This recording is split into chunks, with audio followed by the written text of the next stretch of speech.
Welcome to Nanak classes. दोस्तों, Nanak classes के YouTube channel पे आपका स्वागत है। आज राजस्थान जीके की 162 नंबर हमारी क्लास है।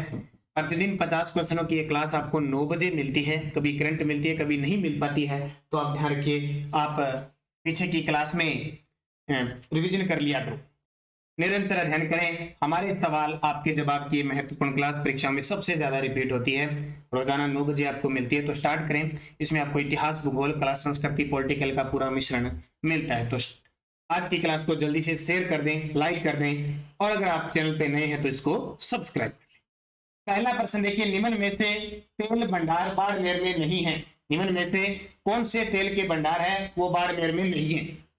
कौन से नहीं है? देखो, वायुतु है, रागेश्वरी ये भी है, शक्ति ये भी है, कोटारू नहीं है। कोटारू कहां पे है? जैसलमेर के अंदर है।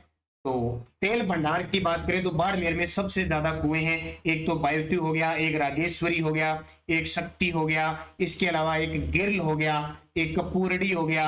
रागेश्वरी, शक्ति, आपने नाम सुना होगा भाग्यम, भाग्यम, मंगला, मंगला, ऐश्वर्या, ठीक है। इसके अलावा अभी हाल ही में एक और खोज हुई है जिसका नाम है दुर्गा। करंट का प्रश्न है दुर्गा। तो ये कुछ तेल के भंडार बाड़मेर के हैं। निम्न में से कौन सी गैस पर आधारित विद्युत परियोजना नहीं है? क्योंकि आपको पता है, कोई ताप पर आधारित होती है, कोयले पर आधारित, कोई जल पर आधारित, कोई गैस पर आधारित, अलग अलग होती है। तो गैस पर आधारित परियोजना नहीं है। तो बरसिंहसर जो बीकानेर के अंदर है, ये गैस पर आधारित नहीं है। ये कल की वीडियो में मैंने चर्चा की थी। जैसे अंताबारा है, केशवरायपाटन बूंदी के अंदर है, रामगढ़ जैसलमेर वाली है, तो ये गैस पर आधारित है। जबकि बरसिंहसर ये लिग्नाइट कोयले पर आधारित है। इसके अलावा आपको एक याद रखनी है, धौलपुर के अंदर धौलपुर कंबाइंड परियोजना प्रस्तावित है, गैस पर आधारित है। ठीक है, धौलपुर कंबाइंड। एक बांसवाड़ा की बात करें, सवाईमाधोपुर की बात करें, मुंबई हाई गैस पर आधारित विद्युत प्रस्तावित है। ठीक है, तो ये इंपॉर्टेंट है। मुंबई गैस आधारित है, बांसवाड़ा और सवाईमाधोपुर में ये भी प्रस्तावित है। तो बरसिंहसर में नहीं है, क्योंकि मैं आपको निरंतर ऊर्जा संसाधन का टॉपिक दे रहा हूँ, प्लस उद्योगों का टॉपिक दे रहा हूँ, साथ साथ में सारे कवर करते जा रहे हैं इन 50 क्वेश्चनों के अंदर। और मैं आपको ताजा न्यूज बता देता हूँ, ये हमारी क्लास नानक क्लासेज ऐप पे, जिस विद्यार्थी ने नानक क्लासेज ऐप डाउनलोड नहीं किया, प्ले स्टोर से जरूर करें, क्योंकि राजस्थान की हर एक एग्जाम के लिए राजस्थान जीके के 50 प्रश्नों की डेली टेस्ट होता है। 50 दिन चलने वाला है, 50 टॉपिक है, और मात्र 50 रुपए में। यानी 1 मई से स्टार्ट हुआ है और अगले 50 दिन तक चलेगा। 1 साल इन टेस्टों की वैलिडिटी रहेगी। 5 बार इनको आप अटेम्प्ट कर सकते हो। पहले 3 बार था, 5 रोज टॉपिक वाइज टेस्ट होता है। जैसे आज आपका टेस्ट हुआ था उद्योगों का, ठीक है। कल जैसे कृषि का, उससे पहले वन्य जीव, सारे टॉपिकों का आपका टेस्ट हो रहा है। जनसंख्या का, तो चाहे सेकंड ग्रेड हो चाहे फर्स्ट ग्रेड हो, कोई भी एग्जाम हो आपके लिए इंपॉर्टेंट है। सिर्फ मात्र 50 रुपए, देखो बहुत बड़ी बात है। यानी रोज का 1 ही रुपया लग रहा है आपका, पूरे 50 क्वेश्चनों का एक। तो 50%, 50 दिन, 50 टॉपिक, मात्र 50 रुपए में। नानक क्लासेज ऐप पर बड़ा शानदार है। आप तैयारी कर रहे हो, आपकी तैयारी के साथ साथ आपको तैयारी के साथ साथ टेस्ट, जो टॉपिक पढ़ रहे हो उसका टेस्ट आपको देना होगा, जिससे आपको पता लगे कि हम तैयारी में कितने हैं। इसके अलावा देखिए, हमारा स्पेशल तो कंप्यूटर अनुदेशक परीक्षा की तैयारी करें, कंप्यूटर अनुदेशक परीक्षा की टेस्ट सीरीज उसके लिए हमने जारी है, क्योंकि लगभग 18 जून के आसपास आपका पेपर है। तो बड़े बड़े अगर देखें तो 30 से 35 दिन आपके पास बचे हैं। तो इतने दिनों में हम क्या करेंगे, 30 दिनों में संपूर्ण तैयारी करवाएंगे। आपको 30 तो टेस्ट देंगे टॉपिक वाइज, 5 आपको मेगा टेस्ट देंगे। तो ये शुरू हो चुका है आज से। ये कल से शुरू हो जाएगा। कल मंगलवार है, 10 तारीख से शुरू हो जाएगा। शाम 7 बजे रोज आपको ये टेस्ट मिलेगा। इसको शानदार तरीके से पढ़ना। इसकी भी जब तक एग्जाम नहीं होता वैलिडिटी होगी, 5 बार इसको अटेम्प्ट कर सकते हो। और बड़ी बात, 199 रुपए महज, लेकिन इसके साथ 2021-22 की राजस्थान करंट अफेयर्स की पीडीएफ भी आपको फ्री मिलेगी।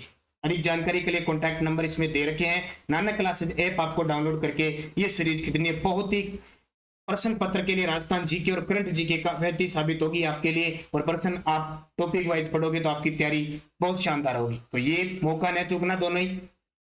अगला क्वेश्चन देखिए, केयर्न एनर्जी किस जिले में खनन कार्य कर रही है? एक विदेशी कंपनी है, केयर्न एनर्जी किस जिले में खनन कार्य कर रही है? तो ये बाड़मेर के अंदर, ठीक है, बाड़मेर के अंदर तेल के कुएं या खनिजों के मामले में पूछो, या तेल के मामले में काम कर रही है। जैसलमेर में काम कर रही है रूस की कंपनी ऑयल, ठीक है, और ऑयल इंडिया कर रही है। ठीक है, इसके अलावा और भी बहुत सारी कंपनियां होती है, जैसे एसआर ऑयल कंपनी का नाम सुना होगा, एक पोलैंड की ऑयल कंपनी है, वो भी इस क्षेत्र में चूरू शेखावटी क्षेत्र में काम कर रही है। स्पेशल विदेशी कंपनियां काम कर रही है। भारत के कच्चे तेल के कुल उत्पादन में राजस्थान का योगदान कितना है, ये ताजा आर्थिक समीक्षा का प्रश्न भी है।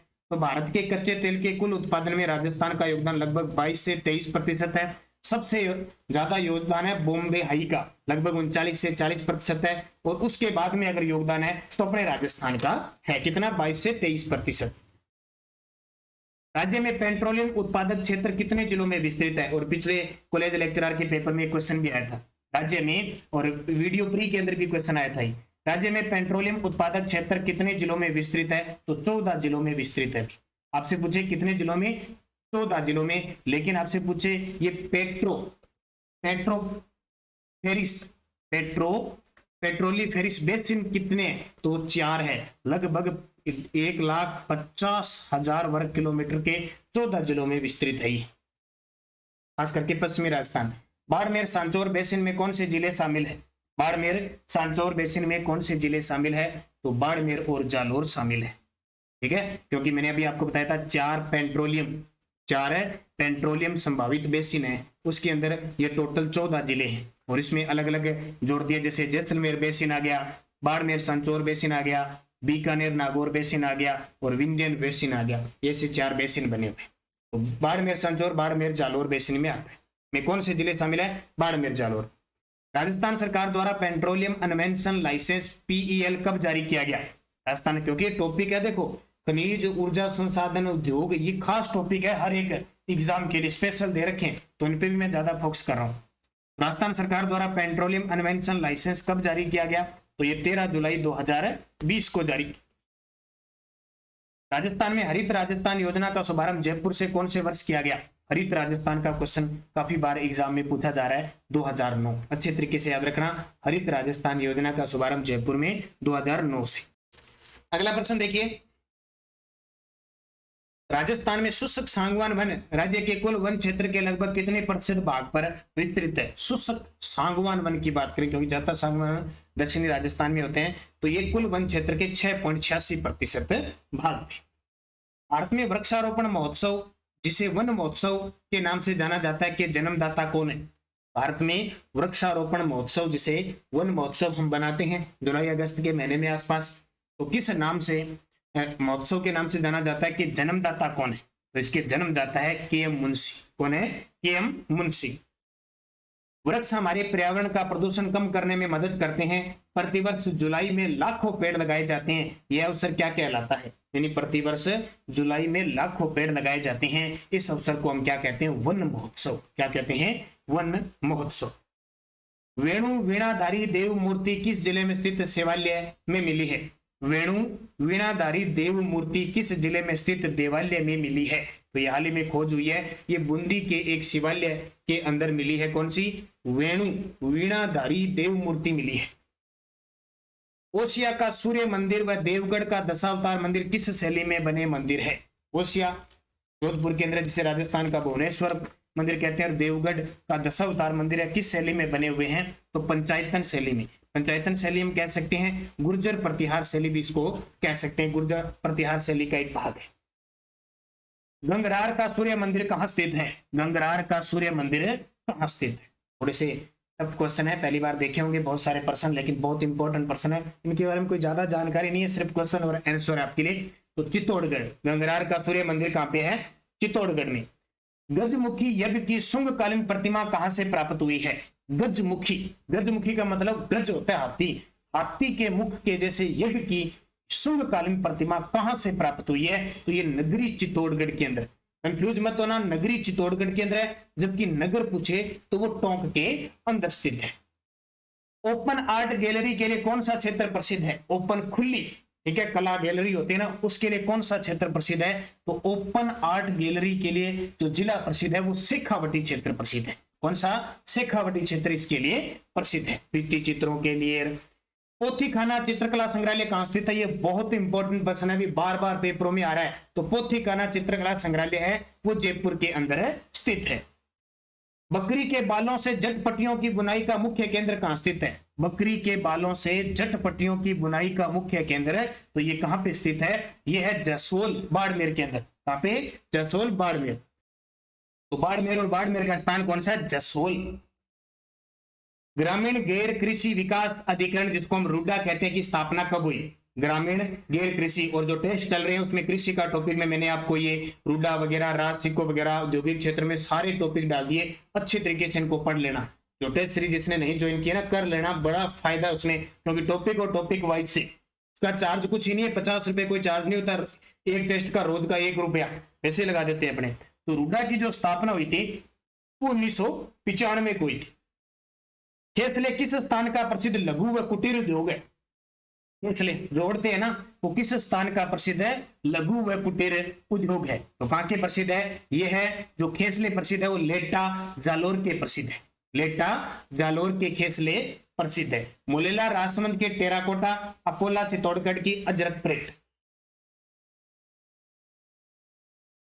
सॉरी जाजम प्रिंट, जाजम जो प्रिंट है वो अकोला चित्तौड़गढ़ की प्रसिद्ध है, जबकि अजरिक और मलेर प्रिंट है वो बाड़मेर की प्रसिद्ध है। अगला देखिए, तरड़िया रोग किस पशु में पाया जाता है? तो बिल्कुल आपको पता है, पशुधन से आपको टॉपिक पढ़ना है तो प्रजाति और उनके रोग पढ़ना है। तो तरड़िया जो रोग होता है वो भेड़ के अंदर होता है, और एक रोग होता है सर्रा रोग, ये सर्रा रोग होता है वो ऊंट के अंदर होता है। ये 2 रोग पूछे जाते हैं खास करके।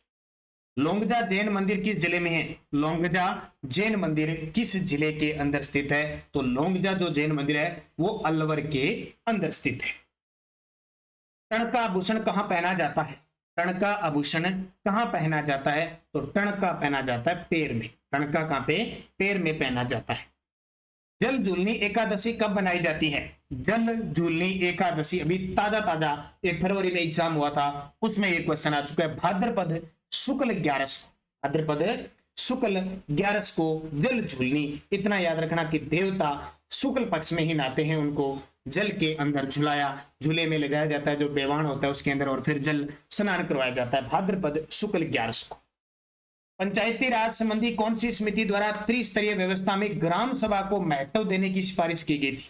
पंचायती राज संबंधी कौन सी समिति के अंदर जो ग्राम सभा होती है ना उसको महत्व देने की सिफारिश की गई थी? तो LM सिंघवी समिति। कौन सी? LM सिंघवी समिति। ग्रासियों की भाग ओढ़नी कहां की प्रसिद्ध है? ग्रासियों की भाग ओढ़नी कहां की प्रसिद्ध है? तो ये प्रसिद्ध है सोजत पाली की। ग्रासियों की भाग ओढ़नी कहां की प्रसिद्ध है? सोजत पाली। सोजत पाली जहां की मेहंदी प्रसिद्ध है। ऊनी विदेशी आयात निर्यात संस्थान कहां स्थित है? ऊनी विदेशी आयात निर्यात संस्थान कहां स्थित है? ये आपके लिए बड़ा शानदार प्रश्न बनेगा कि ऊनी विदेशी आयात निर्यात संस्थान है वो कोटा के अंदर है। कहां पे? कोटा के अंदर। अब आपको कुछ चीजें याद रखना, मैंने पहले बताई थी। ऊन मंडी किसको कहते हैं? ऊन की मंडी है बीकानेर में। ऊन प्रशिक्षण संस्थान पूछे वो जयपुर में है। ऊन विकास संस्थान, विकास बोर्ड पूछे वो जोधपुर के अंदर है। सबसे ज्यादा जो ऊन होती है वो भी जोधपुर के अंदर होती है, लेकिन सबसे ज्यादा भेड़ बकरियां पाई कहां जाती है? बीकानेर में। बस यही तो समस्या अपने राजस्थान जीके की कि भेड़े बकरी कहां पे है, ऊन सबसे कहां पे है, कहां से ज्यादा है, प्रशिक्षण केंद्र कहां पे है, विदेशी आयात निर्यात संस्थान कहां पे है, और मंडी कहां पे है, वो कहां पे है। इसीलिए तो राजस्थान जीके याद नहीं होता, ये सबसे बड़ी बात है। ठीक है, ये सबसे बड़ी समस्या है। इसके अलावा ऊन के बारे में बात करें तो बीकानेर के अंदर स्टेट वुलन मिल्स है। चूरू के अंदर बात करें तो चूरू के अंदर वस्ट्रेड स्पिनिंग मिल्स है, और भीलवाड़ा के अंदर सिंथेटिक वूल का कारखाना स्थित है। राजस्थान की प्रथम चीनी मिल कहां स्थापित हुई? देखो उद्योगों का टॉपिक बड़ा शानदार अच्छे तरीके से पढ़ना है। राजस्थान की प्रथम चीनी मिल, तो राजस्थान की प्रथम चीनी मिल भोपाल सागर चित्तौड़गढ़ में थी, 1932 में स्थापित हुई थी, निजी क्षेत्र की थी। केशवरायपाटन बूंदी के अंदर जो चीनी मिल थी वो सहकारी मिल है, और गंगानगर के अंदर है वो सरकारी मिल है। ध्यान रखना, 3 मिलें हैं मुख्य। और लाखेरी बूंदी के अंदर पहले सीमेंट कारखाना खोला गया था। नाथ द्वारा में श्रीनाथ जी की मूर्ति किसने स्थापित करवाई थी? नाथ द्वारा राजसमंद के अंदर है श्रीनाथ जी की मूर्ति जो स्थापित करवाई थी राज सिंह प्रथम ने करवाई थी। और राजस्थान में वल्लभ संप्रदाय की मुख्य पीठ है ये नाथ द्वारा के अंदर। नाथ द्वारा का पहले नाम सिहाड़ था, या श्रीनाथ जी की मूर्ति स्थापित होने के बाद ये श्रीनाथ द्वारा बना। ठीक है, तो वल्लभ संप्रदाय की अपनी मुख्य पीठ है। निम्न में से कौन सा हाईवे रूट देश के पहले ई हाईवे रूट के लिए चुना गया है? निम्न में से कौन सा हाईवे रूट देश के पहले ई हाईवे रूट के लिए चुना गया है? तो ये है जयपुर दिल्ली आगरा। जयपुर दिल्ली आगरा। दरी उद्योग के लिए विख्यात लवाण गांव कहां स्थित है? दरी उद्योग के लिए बहुत ही प्रसिद्ध है कौन सा गांव? लवाण गांव स्थित है। तो ये कहां पे है? ये दौसा के अंदर है। कहां पे? दौसा में। ये हस्तकला के क्षेत्र में ऐसे प्रश्न आपको पेपर में पूछेंगे, क्योंकि राजस्थान हस्तकला के क्षेत्र में प्रसिद्ध है पूरे विश्व के अंदर। और इन चीजों के लिए क्या है कि बहुत सारे अपने जिले है ना, जिलों के अंदर गांव बड़े प्रसिद्ध है। राजस्थान राज्योत्सव दिवस कब बनाया जाता है? इस क्वेश्चन को स्टार लगा लेना, बहुत ही इंपॉर्टेंट है, बार बार पेपर में आ रहा है, क्योंकि अभी इस राज्योत्सव दिवस की बनाने की शुरुआत 2020 में हुई है और अब तक 2 ही बनाए गए हैं। 15 अक्टूबर को राज्योत्सव दिवस बनाया जाता है।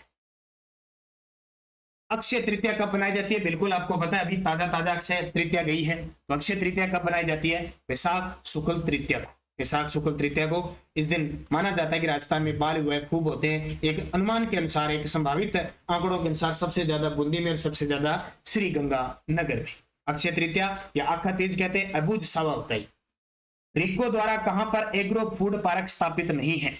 रिको, ये रिको बड़ा राजस्थान में जितना भी उद्योगों का काम है ना, ये सब कौन संभालने का काम है? ये रिको का है। इसकी स्थापना पहले 1969 को हुई थी। इसके साथ खनिज विकास विभाग मिला हुआ था। फिर खनिज विभाग को अलग 1979 में स्वतंत्र कर दिया गया और इसकी स्थापना स्वतंत्र रूप से 1980 में हुई थी। तो रिको के बारे में लगभग प्रश्न आता है। तो रिको ने राजस्थान के अंदर, रिको के द्वारा 4 एग्रो फूड पार्क स्थापित किए। तो आपको बता देता हूं, एक तो श्री गंगानगर के अंदर है, श्री गंगानगर में। एक जो है वो जोधपुर के अंदर है, ठीक है, बोरानाड़ा जोधपुर के अंदर है। एक रानपुरा कोटा के अंदर है और एक अलवर के अंदर है। वहां पे है एक अलवर के अंदर। अब 4 है, देख लो, श्री गंगानगर, जोधपुर, कोटा, अलवर। ऑप्शन आ गया जालोर। जालोर में नहीं। जोधपुर हाईवे हाईकोर्ट है, ये खंड हाईकोर्ट खंडपीठ के अंतर्गत कितने जिले आते हैं? इसमें काफी कंफ्यूज होती है। अब आपसे पूछे कि राजस्थान में हाईकोर्ट का जो क्षेत्राधिकार है वो कितने जिलों में? तो टोटल 33 के 33 जिलों का क्षेत्राधिकार इन दोनों में। लेकिन जोधपुर हाईकोर्ट, हाईवे नहीं है, हाईकोर्ट खंडपीठ के अंतर्गत कितने जिले आते हैं? ये आपका बिजली विभाग के पेपर वगैरह हो गए ना, इसमें ऐसे क्वेश्चन आते हैं। तो 18 जिले आते हैं। कितने? क्योंकि जोधपुर हाईकोर्ट है, मुख्य पीठ है अपनी, ठीक है, लेकिन एक खंडपीठ भी है वो जयपुर में, यानी खंडपीठ के तो एक बेंच है वो जयपुर में। तो इन दोनों को अलग अलग बांट के दिया है। जोधपुर में तो 18 जिले आते हैं और जो जयपुर है, जयपुर है उसमें 15 जिले आते हैं खंडपीठ, ठीक है। ये मुख्य खंडपीठ होगी, ये इसकी बेंच होगी, टोटल 33 जिले होगी। अब कई बार ये भी पूछ लिया जाता है निम्न में से कौन सा जोधपुर हाईकोर्ट या खंडपीठ के अंदर जिला आता है, नहीं आता है। तो इसमें 18 जिले कैसे करोगे? एक तो जोधपुर संभाग के 6 के 6 जिले करने हैं आपको। जोधपुर का पड़ोसी है बीकानेर के 4 जिले करने हैं। इसके अलावा उदयपुर के इधर इधर वाले सारे हो गए 6 जिले। तो कितने हो गए? 10 तो 16 और 2 आपको भीलवाड़ा और नागौर को लेना है। भीलवाड़ा और नागौर को लेना है, ये 18 हो गए। बाकी बच गए, तो बाकी में एक तो जयपुर संभाग पूरा हो गया जिसमें 5 जिले आते हैं, भरतपुर संभाग पूरा हो गया जिसमें 4 जिले आते हैं, कोटा संभाग पूरा हो गया 4 जिले। कितने हो गए? तो 5 और 4 9, 9 और 4 13। 2 बच गए कौन से? अब 2 जो अजमेर और टोंक बच गए, क्योंकि अजमेर संभाग को ही बांटा है। बाकी तो याद रखना जोधपुर, बीकानेर, उदयपुर और ये, तो ये 15 हो गई। तो इसका उत्तर आ जाएगा 18। ये बड़ा खास प्रश्न है, पेपर में आता है। और राजस्थान हाईकोर्ट के अंदर जो प्रस्तावित न्यायाधीशों की संख्या है वो कितनी है? 50। हालांकि जरूरी नहीं है कि 50 पूरे होते हैं, कभी 30, 32, 25, लेकिन 50 प्रस्तावित है। और प्रारंभ में जब ये 1949 में हाईकोर्ट की स्थापना हुई तब तो 1 न्यायाधीश और 1 मुख्य न्यायाधीश और 6 न्यायाधीश थे, 7 थे। राजस्थान के पहले कार्यवाहक राज्यपाल कौन थे? राजस्थान के पहले कार्यवाहक, पहले राज्यपाल तो गुरमुख निहाल सिंह थे, लेकिन कार्यवाहक कब पूछे तो कार्यवाहक जो थे वो थे वेदपाल त्यागी। कौन थे? वेदपाल त्यागी। ये 1977 में बने थे, बस थोड़े दिन ही रहे थे। वेदपाल त्यागी पहले कार्यवाहक थे, ध्यान रखना। राजस्थान के ऐसे राज्यपाल जो हिंदुस्तान एरोनॉटिक्स लिमिटेड के सदस्य रह चुके हैं, ये 21 सितंबर 2021 को कॉलेज लेक्चरर के एग्जाम में आया था। ऐसे राज्यपाल जो हिंदुस्तान एरोनॉटिक्स लिमिटेड के अध्यक्ष रह चुके हैं तो उनका नाम है ओपी मेहरा। कौन है? ओपी मेहरा। इसके अलावा आपको याद रखना है कल्याण सिंह जी 2014 से 19 तक राज्यपाल रहे थे। हाल ही में इनकी मृत्यु हुई है और इन्हें पद्म विभूषण दिया गया। वल्ली राम भगत को याद रखना, लोकसभा अध्यक्ष रह चुके थे, और रघुकुल तिलक आरपीएससी के सदस्य रह चुके थे, और ऐसे राज्यपाल जिनको राष्ट्रपति ने बर्खास्त किया था रघुकुल तिलक। पहले कार्यवाहक राज्यपाल व हाईकोर्ट के मुख्य न्यायाधीश जिन्होंने मुख्यमंत्री को पद की शपथ दिलाई, यानी ऐसे राज्यपाल जो राजस्थान के कार्यवाहक थे और उन्होंने किसी मुख्यमंत्री को शपथ दिलाई थी, और वो थे शिवचरण माथुर, उनको शपथ दिलाई थी इन्होंने, वो थे जगदीश शरण वर्मा। कौन थे? जगदीश शरण वर्मा। 20वीं पशु गणना के अनुसार राजस्थान में पशु घनत्व कितना है? अभी 20वीं पशु गणना हुई थी अपने, और पूरे भारत के अंदर उत्तर प्रदेश के बाद सबसे ज्यादा जो पशुधन है अपने राजस्थान में है। तो पशुधन का घनत्व देखें तो 166 है। कितना? 166। सबसे ज्यादा पशु घनत्व है डूंगरपुर का। किसका? डूंगरपुर का 433 है। डूंगरपुर का 433 है, और सबसे कम पूछे तो जैसलमेर का 62 है। ये ध्यान रखना, सर्वाधिक पशु अपने बाड़मेर जिले के अंदर, सबसे कम धौलपुर जिले के अंदर। नवलखा तीर्थ स्थल कहां स्थित है? नवलखा तीर्थ स्थल कहां स्थित है? तो नवलखा तीर्थ स्थल पाली में। अब ये नवलखा के बारे में बहुत सारी चीजें हैं, जैसे मान लो आपसे पूछे कि नवलखा तीर्थ, नवलखा मंदिर और नवलखा कुंड पूछे तो पाली में है। नवलखा आपसे बाग पूछे, नवलखा बाग कहां पे? भरतपुर में। हालांकि बहुत ज्यादा होते हैं इसलिए तो जीके बढ़ता जा रहा है। नवलखा सरोवर पूछे, नवलखा सरोवर पूछे तो वो 12 के अंदर है। आपसे पूछे नवलखा झालरा कहां पे? नवलखा झालरा कहां पे? तो झालरा जोधपुर है नवलखा। इसके अलावा और बता देता हूं, नवलखा दरवाजा कहां पे? तो नवलखा दरवाजा रणथंभौर के अंदर है। कहां पे? रणथंभौर के अंदर है। आपसे पूछे नवलखा भंडार कहां पे है? भंडार पूछे, बुर्ज पूछे तो कहां पे? चित्तौड़गढ़ के अंदर है। आपसे पूछे नवलखा दुर्ग कहां पे है? झालरापाटन झालावाड़ में है। आपसे पूछे नवलखा बावड़ी कहां पे है? डूंगरपुर में है। आपसे पूछे नवलखा महल कहां पे है? उदयपुर में है। आपसे पूछे नवलखा झील कहां पे है? बूंदी में है। और बांध भी कहां पे है? बूंदी में। अब ऐसे जाके करंट, इतना करंट बन गया राजस्थान का कि पूछे। राजस्थान के किस जिले में सिंह वाले शेरों का नृत्य होता है? सिंह वाले शेरों का नृत्य होता है, कहने का मतलब नाहर नृत्य होता है, और नाहर नृत्य भीलवाड़ा का प्रसिद्ध है, मंडल भीलवाड़ा का। चीनी यात्री हवेनसांग राजस्थान के किस नगर की यात्रा की थी? चीनी यात्री हवेनसांग, ये हवेनसांग उस समय उत्तरी भारत का शासक था हर्षवर्धन, उसके समय हवेनसांग आया था, उसने भीनमाल की यात्रा की थी, और भीनमाल कहां पे? जालोर में। इसके अलावा इसने विराटनगर की भी की थी। रामसनई संप्रदाय की मुख्य पीठ कहां प्रसिद्ध है? अंतरराष्ट्रीय स्तर की पीठ प्रसिद्ध है भी, नाथ द्वारा राजसमंद में फुलडोल महोत्सव जहां बनाया जाता है। कालीबंगा पुरास्थल के किस दिशा में जुता हुआ खेत मिला है? देखिए आज तक आपने पढ़ा है कालीबंगा सभ्यता के अंदर जूते हुए खेत के साक्ष्य मिले हैं, जुते हुए खेत के दोहरे जुते हुए खेत के साक्ष्य मिले हैं। लेकिन आपके लिए प्रश्न बन गया, कालीबंगा पुरा स्थल के किस दिशा में जुते हुए खेत के साक्ष्य मिले हैं? दक्षिण पूर्व में। कहां पे? दक्षिण पूर्व में। किस सभ्यता से मिट्टी के बर्तनों में रोमन एम्पोरा था? मिट्टी के बर्तनों में रोमन एम्पोरा था, भीनमाल। और भीनमाल कहां पे है? जालोर में। वैदिक काल में राजा जनता से जो कर वसूल करता था उसे क्या कहते थे? वैदिक काल में राजा जनता से जो कर वसूल करते थे, वैदिक काल की बात है, तो उसे कहते थे बलि। क्या कहते थे? बलि कहते थे। बनास नदी किस जिला समूह से गुजरती है? वह है, ये जो बनास नदी है ये खमनोर की पहाड़ी से निकलती है और 6 जिलों में बहती हुई सवाई माधोपुर में रामेश्वर, चंबल और सीप के साथ मिल जाती है। तो आपको सूत्र याद रखना है, रांची बी अटोस, रांची बी अटोस, यानी टोटल 6 जिलों में बहती है, राजसमंद, चित्तौड़गढ़, भीलवाड़ा, अजमेर, टोंक, सोनीपत। तो देख लो, अजमेर आ गया, टोंक आ गया, भीलवाड़ा, उदयपुर तो ऑप्शन में नहीं आएगा, ध्यान रखें, उदयपुर वाला ऑप्शन में नहीं आएगा। तो राजसमंद, चित्तौड़गढ़, टोंक, सवाई माधोपुर, 6 जिलों से बहती है।